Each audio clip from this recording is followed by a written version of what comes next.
Today might be a day you might want to take a note or two. We're going to be discussing kind of globally what we're going to be about for the whole semester.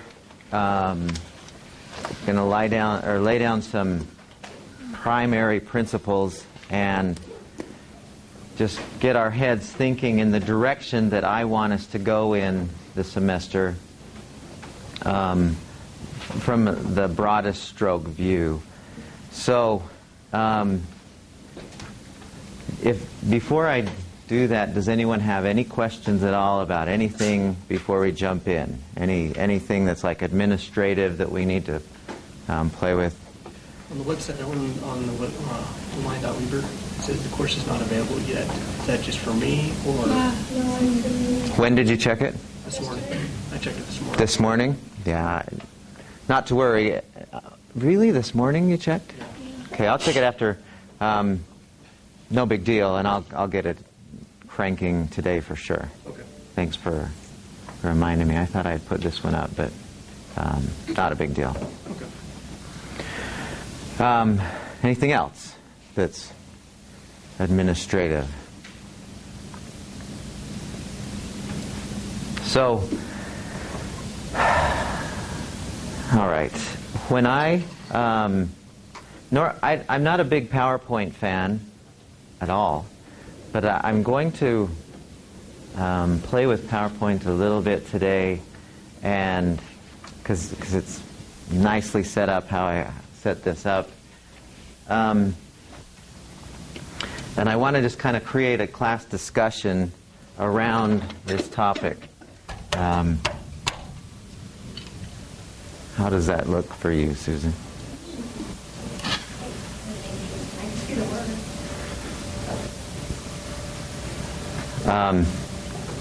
So let's start with this question and just kind of raise your hand. And when I say the word wellness, and it's kind of like love, so many different appropriate answers. When I say the word wellness, if you're doing word association, what immediately comes into your mind? Balance. Healthy. Proper nutrition. Is that what you said? What else? Whole. Like W-H-O-L-E, not H-O-L-E. Whole. Good. What else? What other comes? Happiness. Happiness. Really? With wellness? Happiness? Okay. So well, things are good. Gotcha. Anything else? Go ahead. Healthy relationships. Relationships. So there's more than just... Because when you used to think... Well, tell me what were you thinking? I was thinking like supplements. Oh, supplements. See, when you used to think of the word health, the term health, prior to about, the mid-70s, meant what? Not sick, exactly. The absence of disease is what health was. And then a guy by the name of Dunn, D-U-N-N, came along and he said, health is more than just the absence of disease.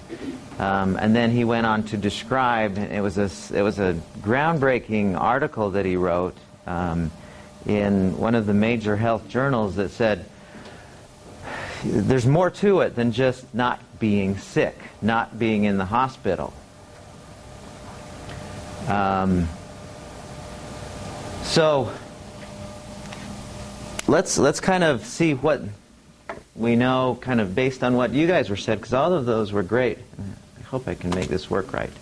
First of all, I'm going to assume, we're going to function with the assumption, and you don't have to like make the cute little diagram, and just kind of know what we're saying. We're going to function with the assumption that we are an integration of mind, body, and spirit. And you'll notice that the way I made this, the body's the smallest part, the spirit is the largest part. We don't have any way to measure that. We don't have instruments that can say, well, your spirit is kind of low today, or whatever. Like we do blood pressure is too high. We can't measure those things. But we're still going to function, and we're still going to assume that that's who we are at a deeper level. And is as much, if not more, a part of wellness as kind of what you are saying, because you know, when you talk about nutrition, talk about supplements, that's focused primarily here, a little bit here, tiny bit here. They're all connected. But now, let me ask you this question. It's an interesting question.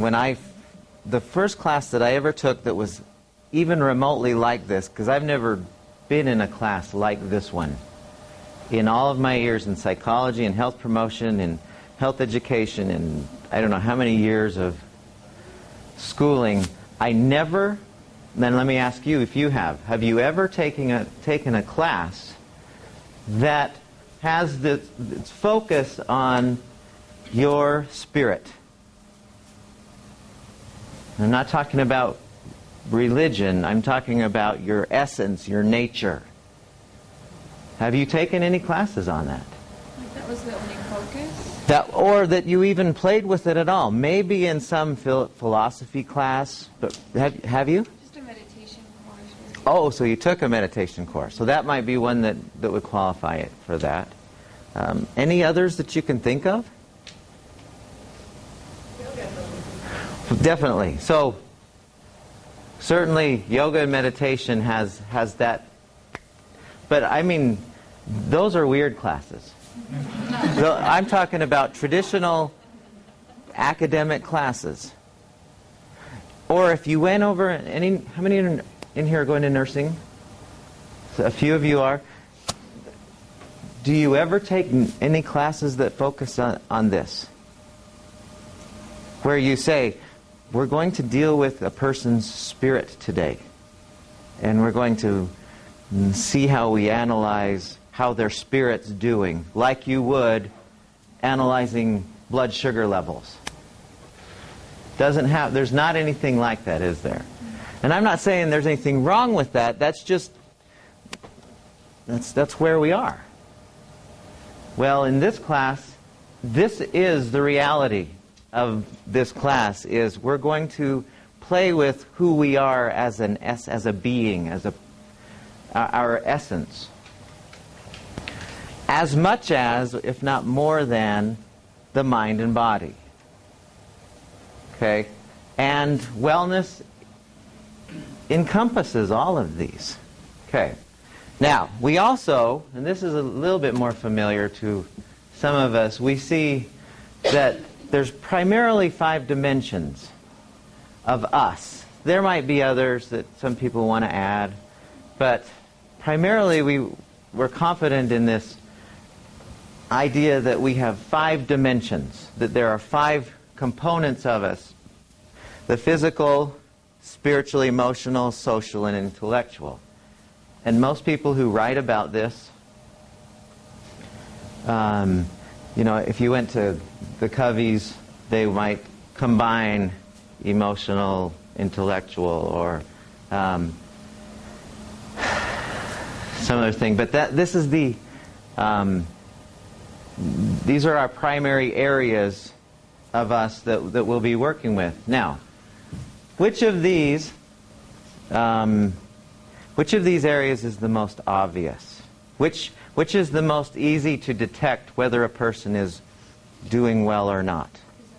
Yeah, physical, right? It's an easy thing to say, well, I'm going to go in for my check. You go into the doctor, and she or he does a physical assessment of you. Right? What do you notice about this this picture right here, this Venn diagram, what does it imply? So what would that mean? If they're all intertwining, what does that mean? If one's being affected, the others are gonna, it's like the domino effect. Like if something's wrong physical, then it's gonna affect your emotional, intellectual, spiritual, and social. So it's not like your car, where you got a radiator problem, you fix the radiator and your car works fine, right? You got a flat tire, you don't have to look in your oil pan to see how the oil's doing to make sure that your car, there's no connection between the two. You fix your tire. And really, medical science, the medical world still treats us, to a certain extent, like a car. If you have a hormonal problem, or let's say you have a blood sugar problem, and you go to the doctor and he says, well, you've got a blood sugar problem. What is their common remedy for that? What is their common focus of how to deal with it? Some kind of, who said, some medication to do what? That particular problem. Yeah. Is it possible that that problem, the blood sugar problem, might be caused by something else that has nothing to do with seemingly blood sugar? I mean, when we play with stress, stress as a physiological response affects every single system in the body. Every tissue, every organ in the body is getting affected by the physiological or the psychological fight or flight response. But the medical world still says, well, your problem's here, so I'm going to deal with that symptom. Most of the conditions that we have are symptoms. In my world, in our world of mind-body wellness, I'm convinced that there are no disconnected parts. That everything, like Maggie appropriately said, everything absolutely affects everything else, and not only just physically, but spiritually, socially. Have you ever just been okay, let's use depression, because that's such a common one. What is the best remedy for depression? Talking from personal. You've been there. Yeah. Mine's exercise. Exercise.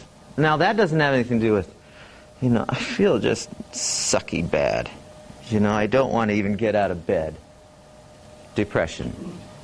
So I got to go exercise to feel better? It's more like a That doesn't make any sense. It's more preventative, I guess, because if you are exercising, you don't reach that incredibly low. But if, say, you do reach that low, and I'm aware of it, then I know that it's because I haven't been exercising. So it might take a day or two to get myself back to the gym or whatever. Yeah. But I actually had a really neat doctor as far as this goes. He let me with my antidepressant medicine, like, depending on what I need daily. My prescription's 10 milligrams, which is incredibly low. Nobody usually goes that low. To 30 milligrams a day, and depending on what I feel my body needs, I get to decide. Oh. So if Yeah. I am having, maybe it is, I need an extra boost or whatever, even though so emotionally, physically, I've been exercising or doing anything I need to do. If I still hit that wall or whatever, then I can spike it up with the medication as a last resort. So you feel it, so there's your own control based on how you're feeling. So I try like the exercise and everything first to get me up, Okay. and then I don't use it as a first, like you're saying. A lot of times we go in and they just go, "Here's your medication." Okay, This is good, the answer. good. Interesting study, or interesting research, recent research has shown that physical exercise is as effective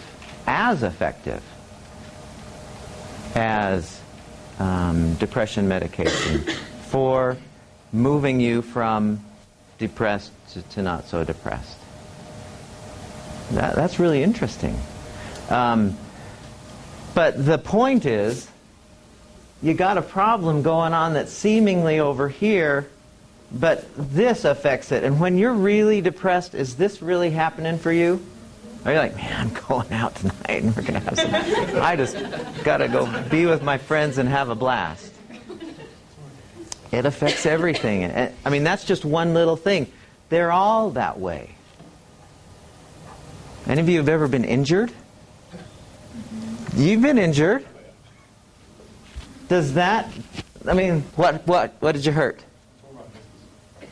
Ah. Did that affect any of these other areas? Did you feel like you were on top of the world? Did you feel like entertaining company? Did you feel happy? Who was it? Are happy? No. And that's a physical...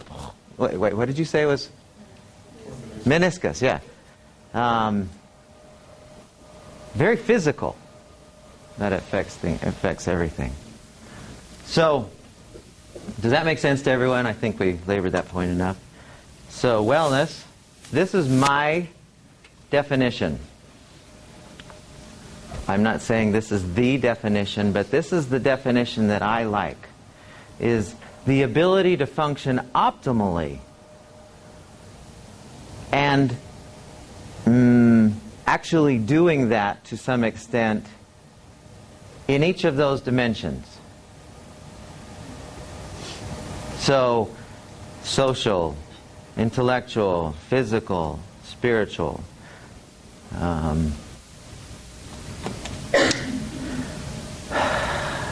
Now, the question is, what would that look like? Let's just spend a minute going through each of these areas. And if you were to describe what would be characteristics of a person who is functioning, and these might seem like, okay, we're getting very academic here, but I want us to have a clear picture of where we're going. So, what would you say are characteristics of a person who is functioning optimally in the physical world? What might that look like? The person who is at his or her peak, or at his or her actualized level. What's that? Like an Olympian? Okay, well, I mean for just you and me kind of people. Like, not the super athlete, but just for you and me, what would that look like to be functioning optimally in the physical domain? You think, Taylor? You can do tasks and not get tired. Okay, not getting overly fatigued. Good. When you do normal things. We're trim and strong, you can tell that physically. Okay, so muscle work's happening. Not too much extra baggage happening. Okay, what other immediate things? This is the most obvious one. I mean, this is why we go to the doctor. I mean, this is what we get checked when we go to the doctor, is this. Okay, so you sleep well, definitely. What else? So not diseases, not the presence of the manifestation of diseases. Everyone's got bugs and stuff going on inside of us. But they're not in a condition where they're getting the upper hand on our immune system. Our immune system is handling them. Maggie? The good, like got a good BMI, good cholesterol, good blood pressure. Maybe not exactly like perfect, but at least in the healthy range. Okay, so you're up in the... Has anyone ever had their BMI checked? You hate the BMI, don't you? I hate it too. Whenever I get my BMI checked, does everyone understand the BMI? How do they test the BMI? Well, it's your body mass index, and I'm never in my category either. But as far as like body percent fat, I guess, is more what I would go to. That's a better one. Yeah, because I don't know, the BMI, I think some people fit into it really well, and then there's others who don't. Who especially doesn't? Athletes. Athletes, yeah, because they're and it measures weight. Yeah, we're in the obese category every time. I'm in the overweight, he's in the obese, and he's not. So there's a question there. So yeah, body fat percentage a better marker. I worked at this health clinic, and we do an electro thing that measures muscle versus fat. Mm-hmm. And my whole life I thought I was huge obese, and then I did that, and I was actually low end of it, low body fat. And you loved that machine, didn't you? That's why I never step on the scales. We'll talk about weight in an upcoming day, but I never step on the scales because I know, geez, that's 25 pounds more than I weighed when I was in ninth grade, which is how tall I was. I mean, in ninth grade, I was this tall. And it looks like I've ballooned. Now, when I was 19 or 20, I did balloon, but I'm tried to not be there anymore, and I threw out the scales a long time ago. What other measures do we look at? That's the physical. Oh, that's interesting. So how you're presenting yourself. Okay, good. Now think. I know this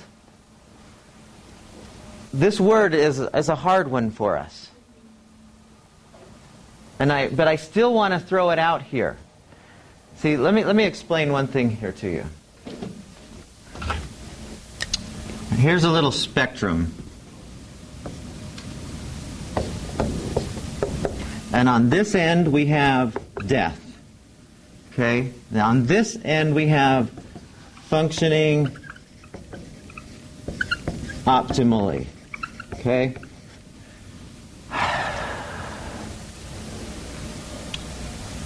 And then, as we move this direction, we have diseases, so chronic conditions, sickness. Somewhere around here, we have mediocrity. About there. Now, here's an interesting question. The medical world, and I'm not believe me, I'm not trying to be anti-medical world. It's just the reality of this paradigm in which we find ourselves. Bless you, this is what's happening. 99 cents out of every healthcare dollar goes to this right here. Let's see, that's not a very good what I was trying to make. Let's see. How do you do that? 99 cents. I'm the worst artist of anyone I know. 99 cents out of every dollar goes to here. Up here we have prevention. We have, wellness kind of over here, and functioning at our peak at that end. What's wrong with this picture?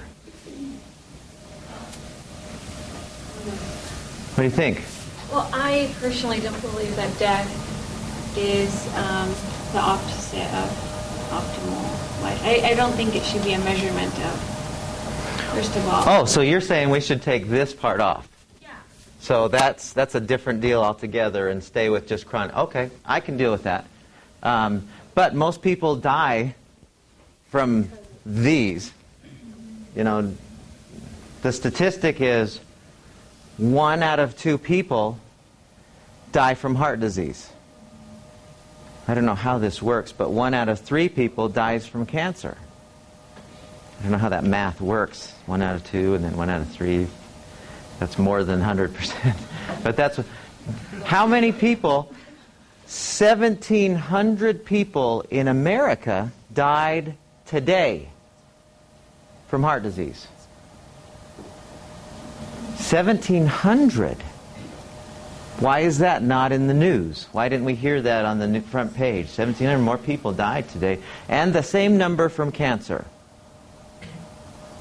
Why is that not getting the publicity that one person falls in a river and we read about it for a week? It's just how our culture is. Everyone's just used to treating the It's disease. just the way things are, right? Yeah. And that's a matter of course that death is the next step after you've been, and we seem to be okay with that. We've accepted that reality. In the medical world, the drug companies, they're okay with it too. Well, I was just thinking it's not good publicity or media for a hospital or a surgeon or an insurance company. If you want to teach people to be preventative, you're going to kill this whole machine that's making millions of dollars. Billions. Us. Yes, exactly. That you're exactly right. And again, I'm alive because of antibiotics. I mean, a lot of us in here have had life-threatening situations where if it weren't for the surgeon who could take care of us, you know, I had my appendix rupture when I was in graduate school, and really I was supposed to have died. They said, there's no way this kid's going to live through this. And fortunately for a great doctor who understood how to get that out of there and how to also apply antibiotics that would take care of the poison that happened afterwards, I'm alive or else I'm dead 20 years ago. So I love the fact that we have that. I absolutely love it. But I'm in the same light, I'm not going to go to a herbalist when I've got the appendix that's rupturing. I'm not going to go to a crystal healer or a energy therapist for my ruptured appendix. So it's a good thing that we do have that, because when your mom's in having her heart attack, we want to spend $100,000 on the fix, don't we? We want that. Maggie? I was just going to say, with her comment, to change would be, it's just going to take forever. Not saying I'm opposed, I would love to see the change. But to get people to start being preventative, you're not going to change the 99 cent out of the whole dollar that's being spent on every dollar in medical care, because until people do start taking the necessary needs to prevent and cause wellness in their own, the disease and sickness is going to continue to increase. So without decreasing that, where's the money going to come from in that dollar for prevention and wellness? So I think that's, you know, definitely where we come in, but thinking outside the box to decrease the amount of money needed to be spent on the disease and sickness, because you can't stop treating that. No, that's what needs certainly to not be happening. But to get more money over to the prevention wellness side. Yeah, and that's probably one of the biggest challenges that we who love this world of being up here have, is trying to, come on, pay. We're doing some wellness coaching. I'll talk to you guys a little bit about this, that we've started up a class called Wellness Coaching, and where you do work one-on-one with people in this kind of thing right here, this area here, and there's no money to support it. The insurance companies won't support it yet, but there's movement going that way. Now, the obvious question, the obvious answer is, this is smarter. Yes, prevention is smarter.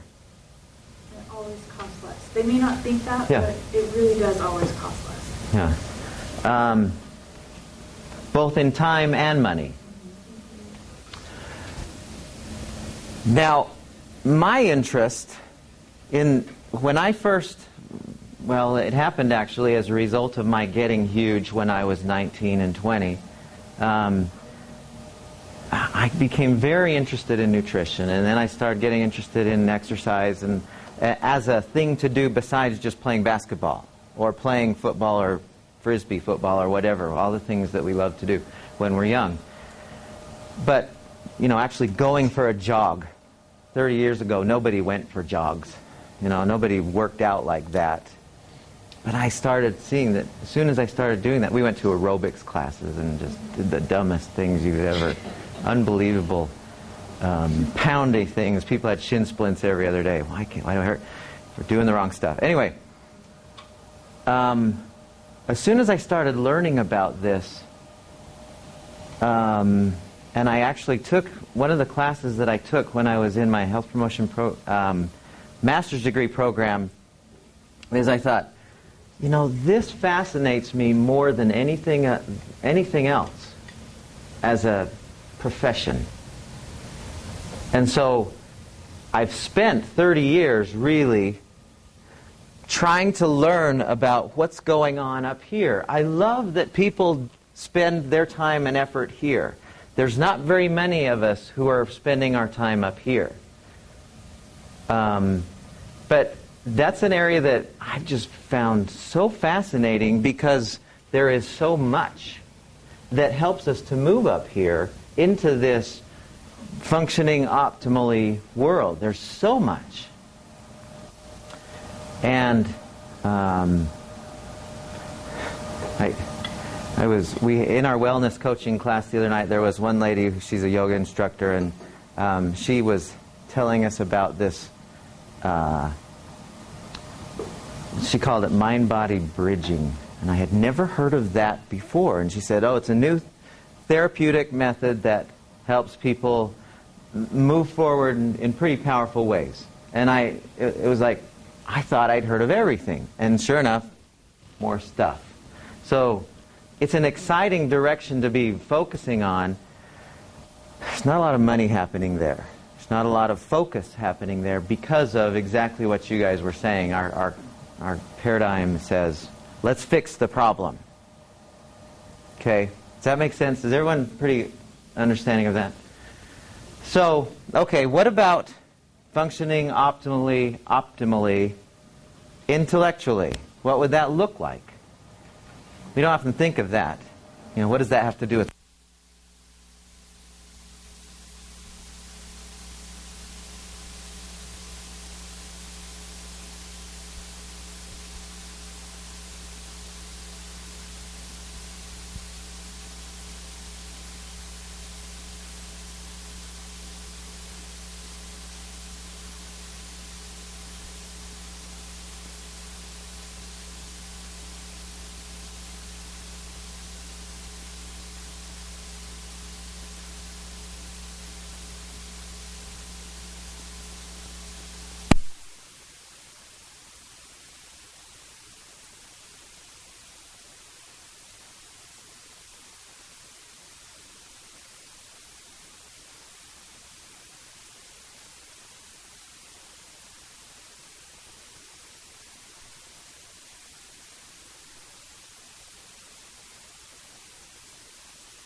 So you can't control your greatest predictor of how long you live.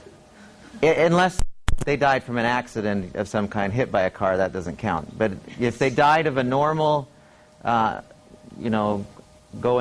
life, in their 90s, your likelihood of living to your 90s is a lot higher than if they would have died living a normal age into their 70s. Even if they were like sick? Like, Yeah, well... You know what I mean? Like if they were like like- overweight and had, whatever, Still. all of these things.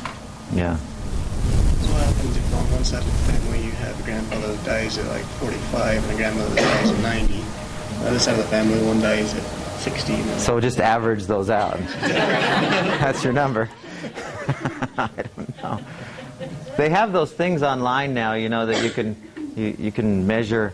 You can answer a whole bunch of questions, and it'll say how old you'll be when you'll die. Have you seen those? Okay. You've done those. How old were you? It made me older. It really did. A lot older than. Yeah. Yeah, I was supposed to be. I'm going to die when I'm 119. It said. Oh my I goodness. thought I don't want to live that long. Did you have a? Yeah, I just wondered how that was applicable to the youngest generation of this point. Because if I understand correctly, aren't they the first generation that will live shorter than their parents? Live shorter? I don't know about that. I know that there's the belief that they're going to fare less well as far as economically, but I have not heard that one. Maybe if that's the case, I don't know. That's interesting. I don't know. I was going to say, I actually have heard that based on Yeah? how much we get our kids exercise, the foods that we feed them, and because a lot of times, like my parents, they grew their gardens and things like that. Mhm. Now we eat fast food, and I have heard that study that That's interesting. our children's lifespans are going to be shorter because of our society's changing. Very well could be. We're definitely headed in the wrong direction as far, and when we get into the nutrition thing on next week, we'll play with those very ideas. But the point about the intellectual is this is super important for our longevity, how long we'll live. And living well intellectually involves staying, sharp. Keep continuing to learn.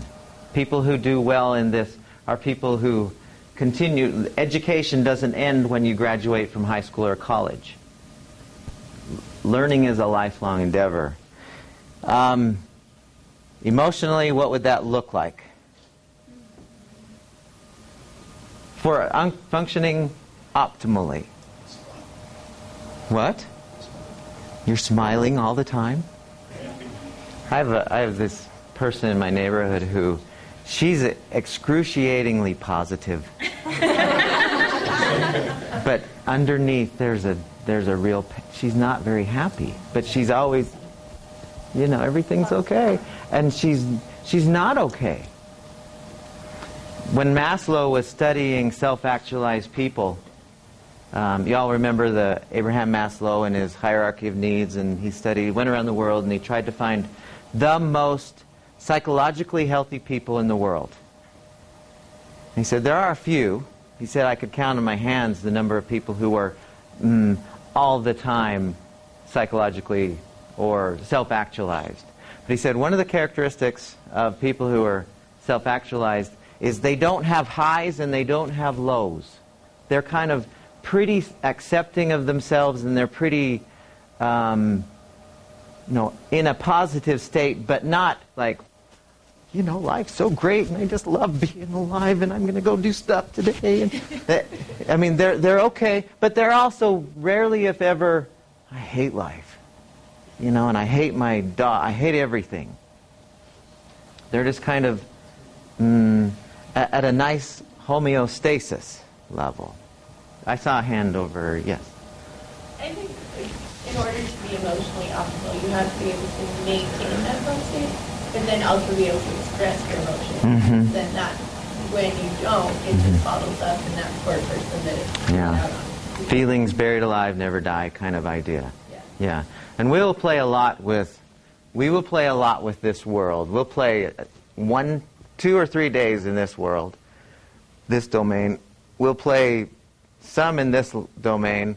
We'll play a lot in these 2 domains.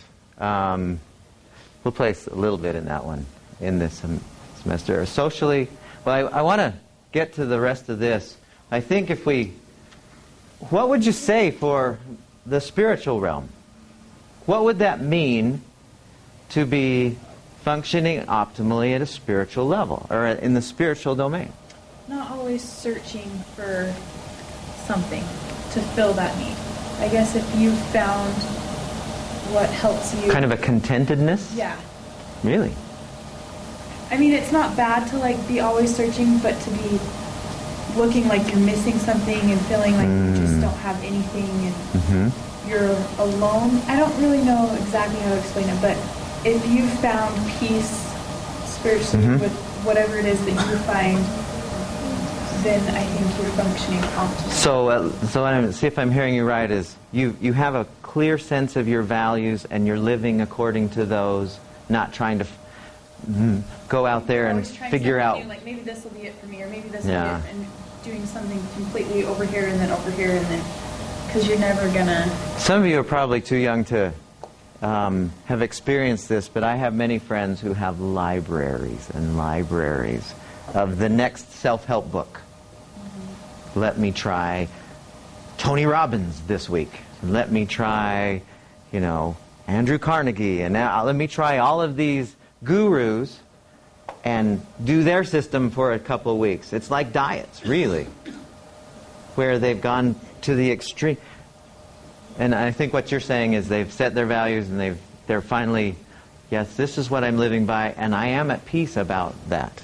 What else? I just think sometimes we live in that green grass syndrome, where we're always looking for the greener grass instead of being satisfied with where you're at. Excellent. Happy with your surroundings. Oh, what a great point. Yeah, that was one of the things that Maslow found, was that people who were self-actualized were very accepting of themselves and where they are. They were like, yeah, this is. It was Emerson or Thoreau, one of the two, who said, "There is no other island. There is no other. This is it."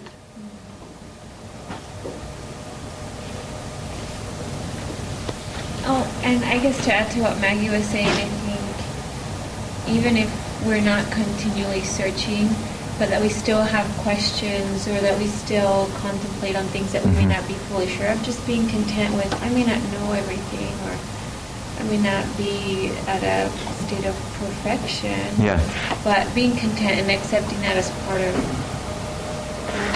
And at the same time, I think one of the major characteristics of a person who's living spiritually at their higher levels is they are also open. They haven't closed the door and said, "That's it.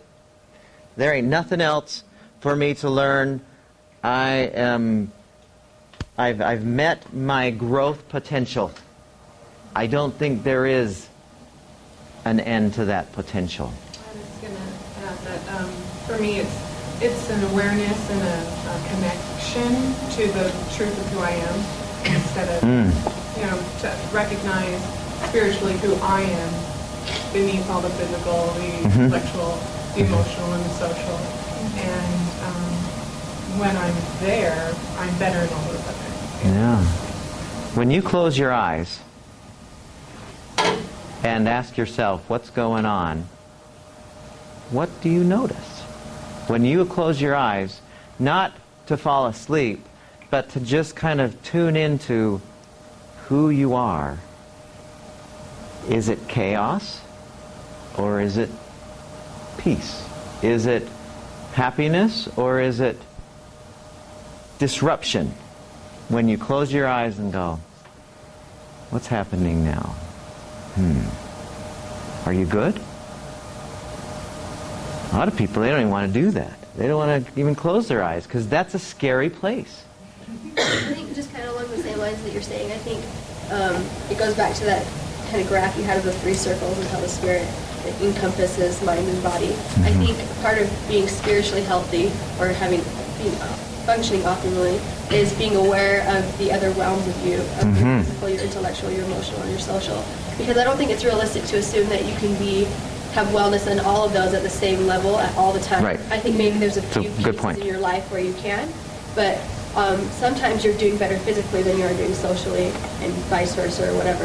And so I think being healthy spiritually is taking in tune of, okay, where do I need to work on? What needs a little bit more focus right now than maybe another? And aware of those things, I think, helps you be aware of a deeper sense of yourself, because you're aware of all the different sides. Beautiful.